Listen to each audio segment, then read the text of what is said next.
Alright, so finally, we are on the third and final part of this trilogy. The first Unforgiven song to feature a new member of the band, this time with Rob Trujillo on bass. Released on Death Magnetic, The Unforgiven 3 is the most different musically of the three, notably with almost none of the common motifs from 1 and 2 being found here. These being the What I Felt lines, the twangy guitar melody, and perhaps most importantly, the opening horn sample. However, despite this, structurally, The Unforgiven 3 is actually very close to 1, almost exactly the same. They return to the heavy verse, light chorus gimmick, one which I always enjoy and find very interesting. Here, despite the horn being missing, the opening piano, strings, and horns section replaces the horns. 3 then contains an opening lone guitar motif, which gets repeated throughout the song before being expanded upon, which is similar to 1. And as we go through the song, I will point out how similar it is in structure to 1. Really, the only difference structure-wise between the two is the expanded intro, expanded verse section, expanded solo section, and then shortened outro. But like I said, I'll mention this as we go through it. One thing which I will mention before we get into the music, so I do not need to mention it again,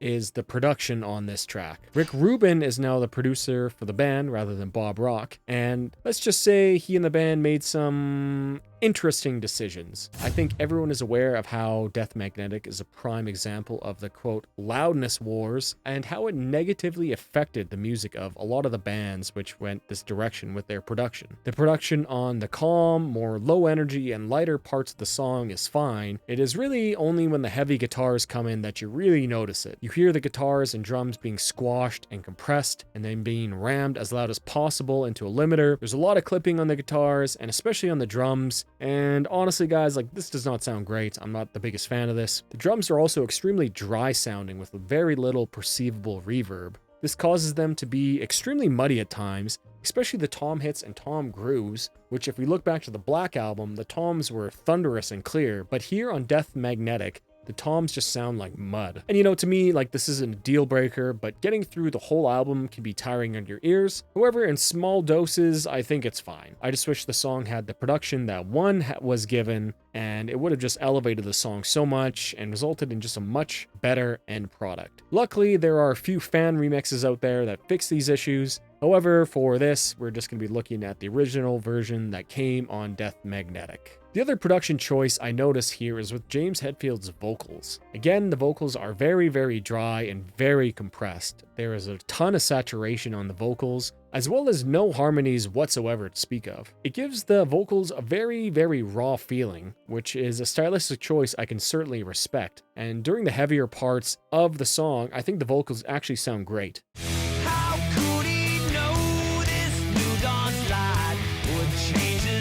They stand out and are very clear. The saturation gives them a lot of edge and aggression, and it just sounds really good in these parts. However, during the lighter parts of the song, I wish the vocal production would have been different. You really begin to notice how saturated and distorted and compressed they are during the chorus. This is when the heavy guitars go away and you're left only with the clean guitars. Search for seas of gold. How come it's got... So the vocals are extremely de-essed as well, almost to the detriment of the song. De-essing is removing the harsh S and Ts sounds, for example, and when you overdo this, the singer can sound like they have a lisp. And during the clean section of the chorus, you can really hear this on the line, search for seas of gold. Those 3 S's right in a row really show how the de-essing is too extreme, as James almost sounds like he has a lisp here. It almost sounds like search for seas of gold. I think a little bit of reverb, easing up on the distortion and compression of the chorus vocals would have sounded far better and served the song much more better. But, you know, again, this isn't a deal breaker, but something that is certainly noticeable and absent from previous tracks. And okay, now that is out of the way, I just don't have to mention the production again. The song begins with a lone piano playing an E minor arpeggio.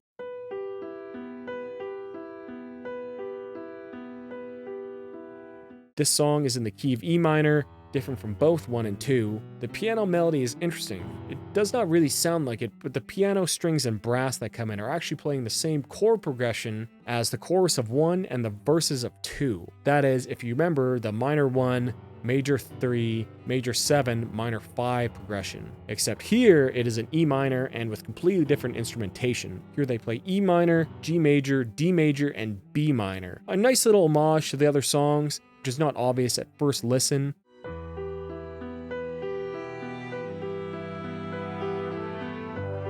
You know, I really like the intro here, especially the addition of strings and horns. It is a very unique intro throughout Metallica's catalog of music, and honestly pretty refreshing. It's just long enough to fill its function in the song, but not long enough that it overstays its welcome. At right around 50 seconds, the intro serves to establish the key, as well to throw back subtly to the other songs in the trilogy. You know, I think if they would have used the horn sample again, it would have been maybe too cheesy or cliche, so this is a good call. Although maybe they could have played the horn, which again is playing an E and an A, which is all in the key of E minor, in the background, or something else that maybe could have worked. Either way, it's cool. I like the intro.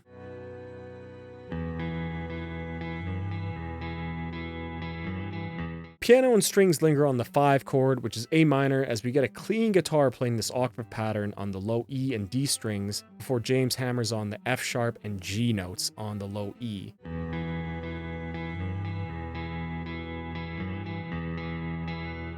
We will see this motif used over and over throughout the song, and it almost kind of sounds like a heartbeat. The tempo is increased slightly from the intro, and now that we see as 3 is quite a bit faster than the previous 2 songs, with 3 being set at right around 124 beats per minute. This intro motif plays by itself for about 4 bars before Lars and Rob join him.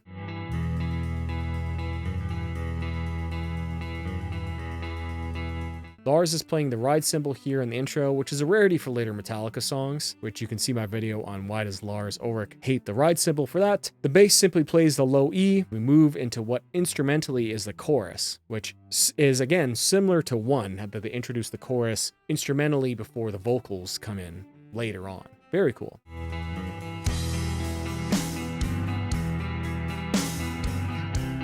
Lars plays one of his typical grooves from the Death Magnetic era, which is complete with extra snare fills, and the octave pattern that James is playing is now elaborated on here in the little chorus section here, something which the Unforgiven 1 also did. Here the guitar James is playing continues to hit that high E on the D string while moving the bass note around to match what Rob on the bass is doing. I realize I did not elaborate upon this either. So in the Unforgiven 1, they start with that A minor arpeggio, which is then elaborated on in the following chorus instrumentation. This is the same thing here in the Unforgiven 3, where they have this opening simple guitar motif, which is then elaborated on in the chorus instrumental. So both songs have that same sort of structure there, where they take an idea and then elaborate on it, which is the chorus of the song, instrumental-wise. Very, very cool. Kurt Hammock plays a little harmonizing arpeggio on top of this as well. This harmonizing line is pretty quiet, but on the isolated guitar tracks, you can hear it.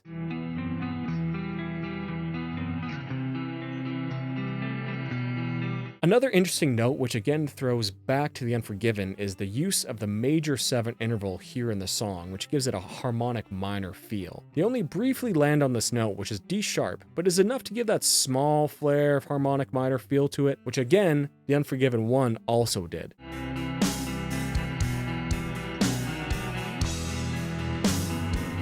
Great stuff, and a nice little throwback. There's also what sounds to be a cello playing in the background, which is simply playing the bass notes. Cool stuff, and it adds up to be a very full and sonically pleasing section, which again, like the Unforgiven 1, will be reused for the light chorus. Although similar to the Unforgiven 2, this chorus instrumentation here uses a different chord progression, not the same chord progression as the intro and the chorus of Unforgiven 1. After 8 bars of this, the band again, similar to the Unforgiven 1, go briefly to that lone guitar motif before Lars gives us a huge snare flam and we move on into the verse.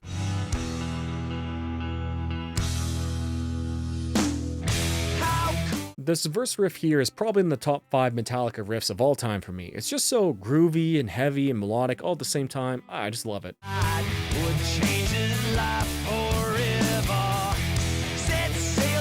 It continues the heavy verse gimmick from 1, although this time, as I mentioned earlier, it's played at a much faster pace. James sings, quote, "How could he know this new dawn's light would change his life forever? Set sail to sea, but pulled off course by the light of golden treasure." Excellent lyrics, which immediately refer back to the Unforgiven 2 with this new dawn's light line. This refers back to the sun metaphor, which is all over the Unforgiven 2, where the end of the song saw the reappearance of the sun, which, if you remember, was a metaphor for love and acceptance. This reappearance of the sun and sounding like a sunrise is this, quote, new dawn. Sounds great. Great metaphor. We also get the first mention of the seas here, as in the ocean, not seas. This is another metaphor that is used throughout the song, but we'll get to that later here in the chorus. Was he the one? Was he the one causing pain with his careless dreaming? Been afraid, always afraid, of the things he's feeling. Excellent lyrics, and as usual, we will go through them together at the end, but I also really like the careless dreaming line, and when combined with the vocal delivery, makes it very powerful. James here is singing in a much higher register than the previous two songs, despite the key being moved down to E. This contrast works well as it gives the verses a really unique sound, and the higher pitched vocals give more energy to the actual singing. Higher notes are always registered as being louder and more filled with energy. The band lingers on specific notes here on this verse, which again, surprise, surprise, reference the common chord progression between each of the songs, which again, if you remember, is that minor 1, major 3, major 7, minor 5 progression. All right, so instead of trying to explain this over text and not have any notes, I just figured I'd grab a guitar and explain it to you guys. Essentially here, Metallica has buried the common chord progression inside the verse riff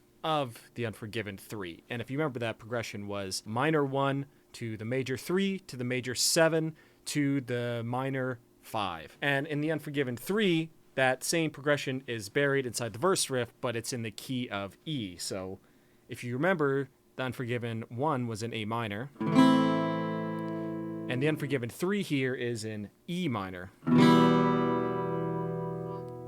So that 1, 3, 7, 5 progression simply just changes notes, and they bury it inside a riff. And the riff goes like this.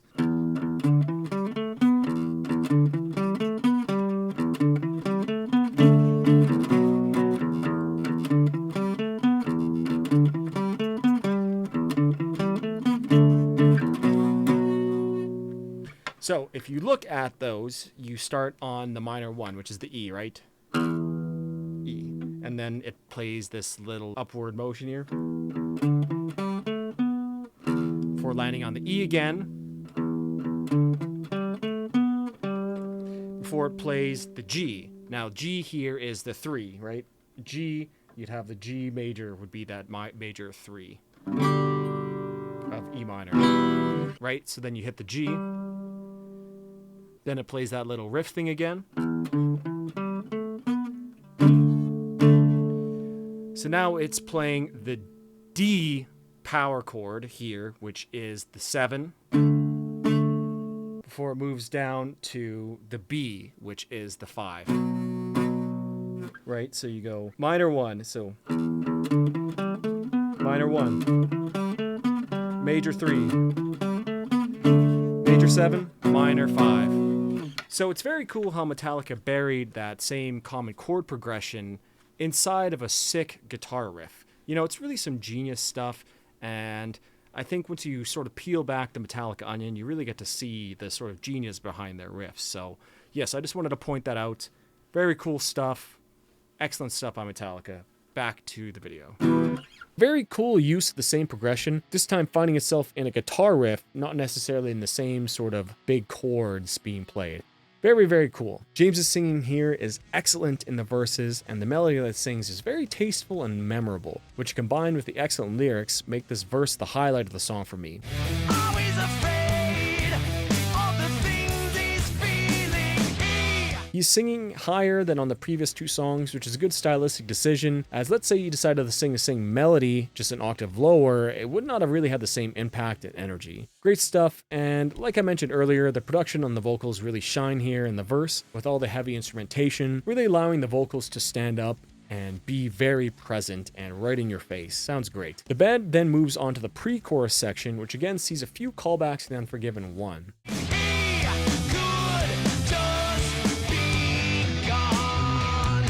The guitars play power chords, and then on the following bar, they play a descending pattern, while Lars matches it with a tom pattern. This is essentially the same structure as the pre-chorus from 1, except here they do not have a few bars of 2/4 time, they just omit those. I like this little throwback, and it feels natural and forced, and the little descending pattern that they play is worthy of note too, as they use a descending chromatic pattern, which gives the riff a very off-kilter, or perhaps menacing, or lost sound to it.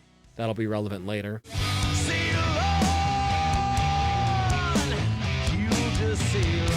On the A string, they descend from the 7th fret which is E, to the 1st fret, which is A sharp, while on the E string, they go from the 8th fret, which is C, to the 2nd fret, which is F sharp. So they do a 6-note descending chromatic pattern on 2 strings. Very cool little riff. This is also layered with a lead pattern, which Kirk plays absolutely smothered with wah pedal abuse. It all works together with the vocals to make a very, very intriguing pre-chorus. Over top of all this, James sings, "He could just be gone, he would just sail on, he'll just sail on." Similar to the Unforgiven 1, which also uses the pre-chorus to bridge the energy gap between the heavy verse and light choruses, James's voice lowers in intensity and register. This brings us more naturally into the chorus. A nice little touch, which again sort of echoes the Unforgiven 1.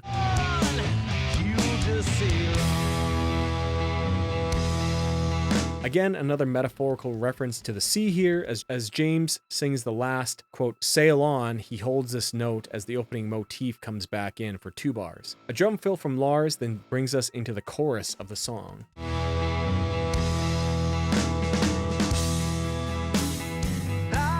The chorus, as mentioned earlier, is essentially the same instrumentally as the first section after the intro, which again is the same structure as the Unforgiven 1. And someone count how many times I say, again, the same for this song as the one. You know, someone count it. How can I be lost if I've got nowhere to go? Sticking with the light chorus heavy verse gimmick, James sings at a lower register and with lower intensity, yet his voice is so raw and filled with emotion that you can really tell the lyrics for the song come from the depths of his being. James sings, "How can I be lost if I've got nowhere to go? Searched for seas of gold, how come it's got so cold? How can I be lost? In remembrance I relive. And how can I blame you when it's me I can't forgive?" The opening line of the chorus is very memorable, and while it breaks from tradition because it does not use the line, "what I've felt, what I've known," the line that they chose to use here is just as memorable. Again, we see the metaphor of the sea, which was also used in the first verse. The, quote, "how can I be lost" is repeated twice in the chorus, a nice use of repetition, which again echoes the Unforgiven 1 and the Unforgiven 2. Got so cold, how can I be lost? Repeatedly asking the question, quote, "how can I be lost?" Really hammers that point home. The final 2 lines of the chorus, however, is for sure right up there with the best lyrics of Metallica's career.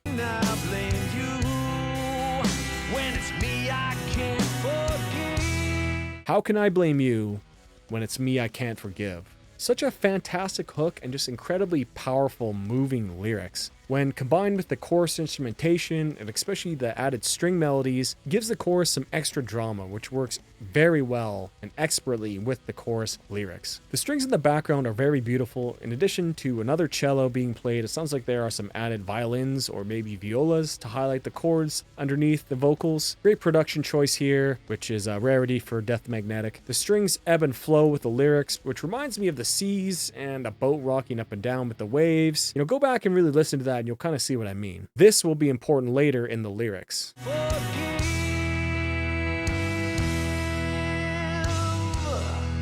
Again, similar to 1, after the chorus, we get another appearance of the opening motif, which echoes 1, with Lars giving us another fill to lead us into the second verse.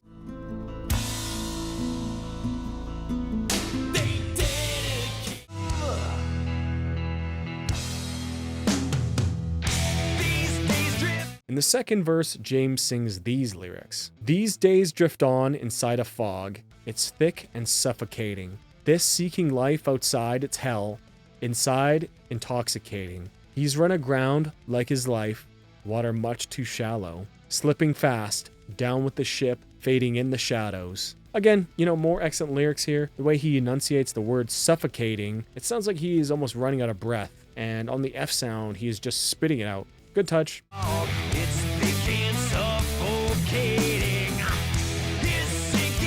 Here again, we see a reference to the seas and boats, yet this time it's in reference to a shipwreck. This will be important later. The cadence on the lines, quote, "he's run aground like his life, water much too shallow," is also superb.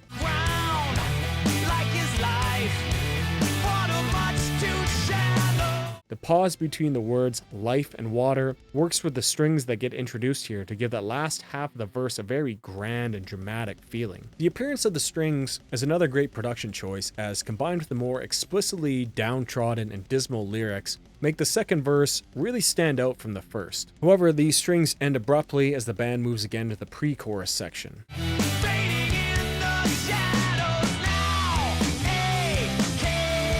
Now a castaway, blame all gone away, blame gone away. Continuing the sea and shipwreck metaphors, James uses the word castaway. A castaway is someone who has been cast adrift or ashore, usually after a shipwreck, and usually they are alone by themselves. An interesting choice of words here. He then repeats this blame line as we move into the second chorus, which again sees the reappearance of the intro motif.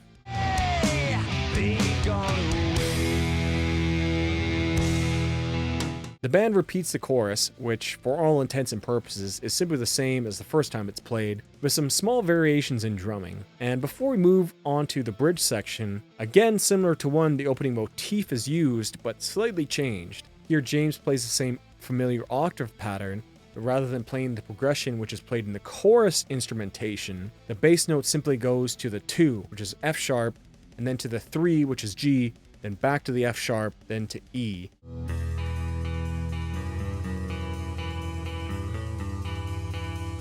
This progression builds a lot of tension as it dwells on the 2 chord of the E minor scale, which being the supertonic is one of the most unstable intervals. It always wants to resolve to the E or G, yet because the band plays it twice during the pattern, it gives this a lot of built-in tension. It just simply dwells on this note.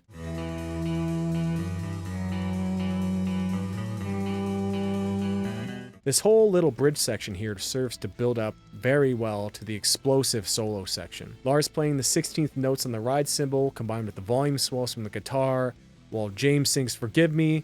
It all just works very well together. Forgive me.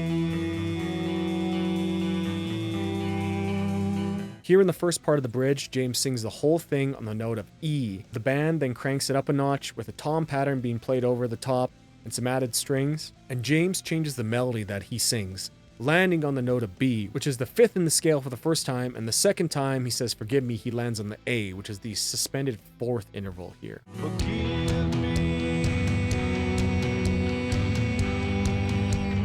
All these little touches, bring up the tension and energy just a little bit more. Then we get a little drum fill by Lars, and the band cranks the tension even further. We get distorted guitars playing chunky power chords, and the strings coming much louder and in a higher register than before.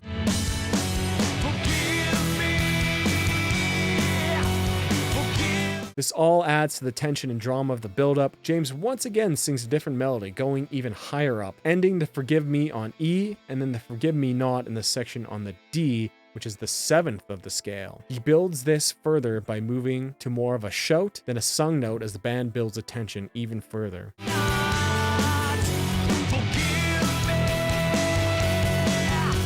He ends the bridge with the question, which is different from the other line, quote, why can't I forgive me, end quote, which lands on the B, again the 5th, which matches perfectly the note that Kirk begins his solo on. James's voice and Kirk's solo blend together so well and are almost indistinguishable from each other that it's a nice little production touch. James's voice fades right into the solo, just works well.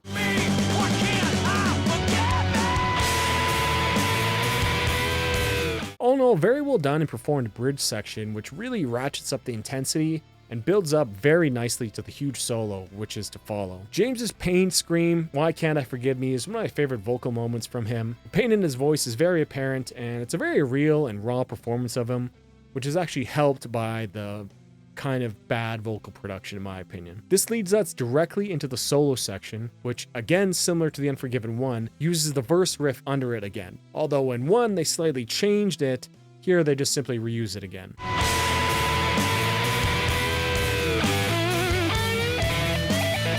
No matter, as it serves the solo well, as the riff has a ton of energy. Kirk's solo starts off an extremely high note as he bends up a few strings to get that B. What follows then is just a typical Kirk solo from this era. Tons of wah pedal and pentatonic licks abound. It sounds great and works for the song.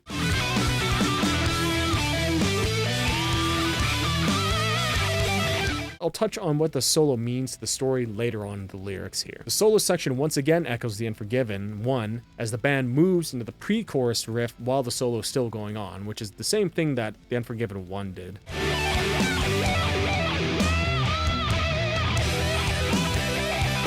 It descends with the descending chromatic pattern riff before resolving again on the E.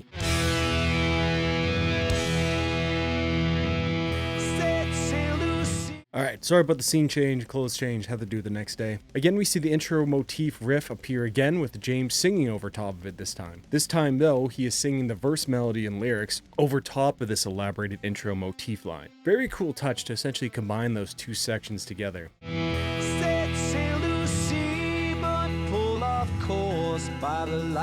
I like the little walk-up bass line that Rob Trujillo does as well. James sings, "Set sail to sea, but pulled off course by the light of golden treasure.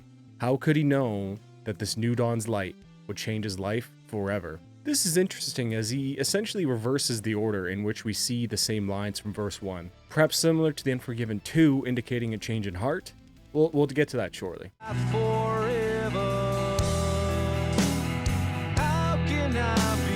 Quick little fill by Lars brings us into the third and final chorus, which sees the strings play a much more prominent role around this time. Search for seas of gold. How come it's got... The band then ends the trilogy with a few more cymbal hits before the guitar feedback rings out and the song ends. Very fitting and dramatic end to the song.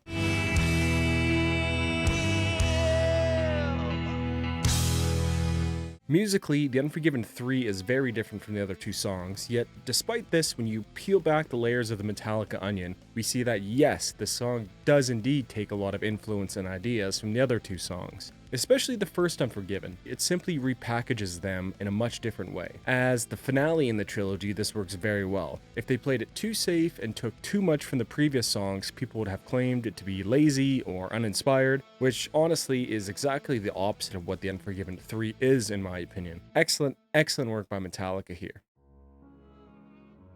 Alright, so on to the lyrics. I'm sure you remember when I mentioned a few hours ago that The Unforgiven 3 was essentially, quote, "I cannot forgive myself." This is made rather explicitly clear in the chorus, but why can't he forgive himself? What has he done that is so unforgivable? Due to the similar musical elements and being a numbered part of the Unforgiven trilogy, we can assume that the character in question here is the same character from the previous two songs, and right from the start of the lyrics we get thrown back into the story of two, which, if you remember, was the narrator allowing another through his locked door and how they bonded over being unforgiven together. Quote, "How could he know that this new dawn's light would change his life forever?" End quote. I mentioned this earlier, but the opening line explicitly references the sun metaphor from the Unforgiven 2. The sun in that song was a metaphor for love and acceptance from another person. So here in the beginning of the song, the narrator lets us know that this, quote, "new dawn's light," end quote, changed his life. But was it for the better, or did the narrator mess it all up somehow? Quote, "Set sail to sea but pulled off course by the light of golden treasure," end quote. Here we see the metaphor for the first time. Setting sail to sea here is the metaphor for starting a new chapter in one's life, leaving land for the endless possibilities and unknowns of the sea. The past tense language being used here denotes that this has already happened. He is lamenting on this. Essentially, his new chapter of life with his, quote, "new dawn" was beginning as they set sail into the unknown endless waters of the sea. Yet he was distracted by the, quote, "light of golden treasure," end quote, and lost the plot. He uses the words, quote, "light of," end quote, which puts the actual existence of this golden treasure into question. Perhaps this golden treasure was simply a mirage or a false promise. This, quote, "golden treasure" metaphor, I believe, is about some sort of hedonistic pleasures, and you can name the vice, alcohol, drugs, etc., gambling. A lot of vices initially offer some sort of cope or relief, but often this golden treasure is nothing but fool's gold, leading only to more problems. They mention this line again later on, so we'll get back to this here when we have some more context, but let us continue on. Quote, "Was he the one causing pain with his careless dreaming? Been afraid, always afraid of the things he's feeling." He elaborates a little bit and relates to us that his careless dreaming was the thing that was causing pain. I assume the pain he was causing was done unto his fellow New Dawn, or the character from the Unforgiven 2 who he allowed into his heart. Careless dreaming could refer to many things, but if we look at the word careless, it is defined as not giving sufficient attention or thought to avoiding harm or errors. So, careless dreaming would be a lack of concern for the others around him as he dreams of something else, or rephrased into normal speech. We could see this as taking his actual tangible life for granted and instead spending his time carelessly dreaming about some other reality, chasing after the golden treasure and getting lost in the process. The next lines in the stanza also reference Unforgiven 2, as the narrator here is still afraid of his own feelings. Despite the fact that he has unlocked the door to his heart and let this other person in, he still has trouble with all the associated feelings that come with sharing your life with another. You know, the feelings do not end when you let someone in. It requires further work and dedication, as well as having more and different feelings come alive inside you. Yet we know from the previous two songs that dealing with these feelings is an immense challenge to the narrator due to the trauma he suffered as a young man. This is what the narrator is referencing here. Quote, "He could just be gone, he would just sail on, he'll just sail on," end quote. Another reference to the sea metaphor. This is the narrator attempting to convince himself that he could just be gone. He could just leave and he would simply sail on as if nothing happened. These lines denote a sense of shame or self-imposed exile. His careless dreaming about golden treasure has pulled him all off course. So would it not be better if he simply sailed off on his own? If he hurts the people around him, would they not be better off without him? Quote, "How can I be lost if I've got nowhere to go? Searched for seas of gold, how come it's got so cold?" End quote. I love these first few lines of the chorus here. I'm sure almost everyone can relate to the aimless, lost feeling. In addition to that feeling, I think that the chorus here is also a continuation of the thoughts from the pre-chorus. A sort of way to cope. He isn't lost, he just simply has nowhere to go. I could just be gone and sail on and it would be fine. We get a repeat of the sea metaphor, except this time it is combined with the light of golden treasure lyric. It is said here that he was pulled off course by this careless dreaming of seas of gold, yet these seas of gold are not what he expected them to be. The waters turned cold, and cold water is often used as a way to achieve some sort of clarity. For instance, splashing water onto your face, but something turning cold could also be a reference to someone turning cold emotionally. Coldness also could refer to loneliness, but I will get back to this when we sum up the story in question. How can I be lost? In remembrance I relive. And how can I blame you when it's me I can't forgive? The narrator repeats the line, "How can I be lost?" perhaps as a cope to try to convince himself of the opposite. Remembrance is a word usually used in the context of mourning, as well as this word often being used in funeral ceremonies. So it seems to me that the narrator is actually acknowledging that whatever his past life he had with the quote, "new dawn," is dead, and he relives this through remembering. These lines are followed by the main hook of the song. These two lines here are one of the few direct references to the other tracks. In the other two tracks, the word forgive, which is contained within the word unforgiven, are used in the last lines of the chorus, and here we see something similar yet very different at the same time. Here the narrator reveals that it is himself he cannot forgive. Perhaps he wants to blame his partner for some of what happened, yet it is himself who must bear the blame alone. In a sense here, confirming that he is indeed the unforgiven, which echoes the first and second songs. I think this is a great way to tie the song directly to the other songs in the trilogy, and is some very clever songwriting in my opinion. Quote, "These days drift on inside a fog. It's thick and suffocating. This seeking life outside its hell, inside intoxicating." End quote. These next few lines in the verse detail the internal suffering that the narrator feels from his guilt from letting himself be taken off course. The fog he is in keeps him lost and aimless. We can imagine a lone ship on the open seas surrounded by a thick blanket of fog, aimless drifting with no direction. He remarks that this fog feels suffocating. I really personally relate to this as before this channel began to take off, I was simply lost in a daze, drifting through life aimlessly with no northern star to point the ship of my life towards. Feeling aimless and drift in a featureless fog is very vivid and poignant imagery. Powerful stuff from the band. Quote, "This seeking life outside its hell," end quote, is an interesting line. Here he acknowledges the damage that he is doing to his life and those around him by chasing this quote, "golden treasure," end quote. Yet inside he acknowledges that he finds this golden treasure intoxicating. This is very typical of addictive behavior, where the person who is suffering from their addiction is fully aware that it is ruining their life, yet they simply cannot stop themselves. They are intoxicated by the addiction itself. If you know anyone who has suffered from addiction, you know exactly what I am talking about. This is what makes the disease of addiction so painful, not only for the person suffering, but for those around the person who in many cases are powerless to stop it. Quote, "He's run aground like his life, water much too shallow, slipping fast, down with the ship, fading in the shadows." End quote. The ship metaphor is back and in much more explicit terms here. A ship running aground is when a ship finds itself in water that is far too shallow, and thus the bottom of the boat rams into the ground underneath the water, causing damage and getting the boat stuck in the process. This could be intentional, however, it most often happens due to the navigators and captains of the vessel becoming lost or misjudging where they are, which is an apt description of addiction, especially if the person suffering has some delusions about just how bad their disease has gotten. I also believe running aground is simply another way to say that the narrator has hit rock bottom. Literally, rocks are now slamming into the bottom of the vessel. You could imagine that the boat of his life is sailing on, and a thick fog lost, all alone. Yet the narrator is still intoxicated by the allure of golden treasure, still searching for it. The sea floor, or rock bottom in this case, is obscured by the waters around him, and he finds himself unaware of the shallow waters that him and his boat are in. And he hits rock bottom unexpectedly. The unexpected rock bottom experience is also typical for people suffering with addiction. Quote, slipping fast, down with the ship, fading in the shadows, end quote. The ship of his life is sinking and he's going down with it. No longer in the light of his, quote, new dawn, end quote. He now finds himself fading away in the shadows, in the dark again. Very clever metaphors and references here. Quote, now a castaway, blame all gone away, blame gone away, end quote. Forced to abandon the sinking ship, the narrator finds himself alone, cast away on an island all by himself. Once again, alone and unforgiven.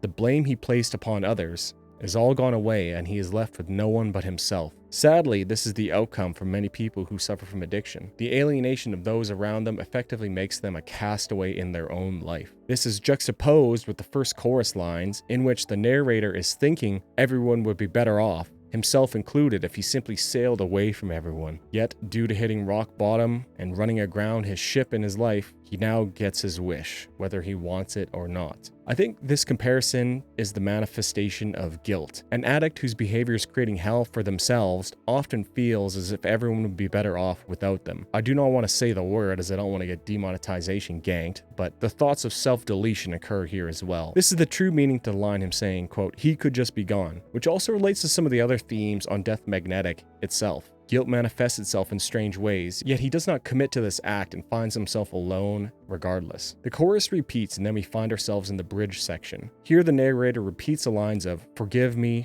not. We can imagine the narrator broken from his chase of the golden treasure, alone as a castaway in the shadows he created, pleading with himself to forgive himself, yet he cannot forgive himself. Forgive me not. To me, this brings back the old schoolyard game of she loves me not, where, if you're not really familiar with this, it's where someone uses the petals of a flower to determine if attraction or love is reciprocated. Flower petals are plucked off with each repeat of she loves me and she loves me not. Whichever line remains unsaid when the flower runs out of petals is the answer. To me, this always seemed like a way to defer responsibility for something that you could have influence on and defer this to the universe, to God, or to chance, whatever you want to call it. This is what I believe the band is referencing here with this section, and perhaps we can look at the narrator deferring his own responsibilities to some other power, an attempt to perhaps earn some forgiveness. If the universe gives him a sign, if the petals run out on forgive me, then perhaps it is possible. And this represents the desperation that the narrator is in. Yet, the desperation in the narrator's voice grows as he continues to repeat this. He desperately wants forgiveness. This combines musically with the build-up into the solo, how James's voice increases in franticness, the instruments building up the tension and the strings increasing the drama. This all accumulates into the climax of the song when the narrator realizes it is him who must forgive himself, and it is not the universe's responsibility to do so. He cries out in agony, why can't I forgive me? James's voice and Kirk's solos fade perfectly into each other, representing that the guitar solo that follows is simply an extension of the story. This solo here represents the internal battle and struggle that the narrator faces cast away in the shadows all by himself. Many people know this battle well. When rock bottom hits, you must face your own shadows and demons, confront yourself and the reasons for your behavior, and do a lot of extremely painful soul-searching and self-reflection. You can hear the pain in the solo. It is heart-wrenching and soul-changing event in a person's life. However, the solo does not end on a triumphant note. It almost spirals down with the descending chromatic pattern from the pre-chorus. This, I think is a very apt representation of the struggles within, as well as all the self-deletion thoughts that come along with this. Yet despite all the struggle, as the solo ends, the octave riff from the intro motif remains, which if you remember from earlier I described as a heartbeat. The narrator has made it alive. This titanic internal struggle is not resolved yet, but the narrator is still here, and that is what is important. After the solo, we get a repeat of the lyrics and melody from verse 1, except the order of these lines are reversed. Quote,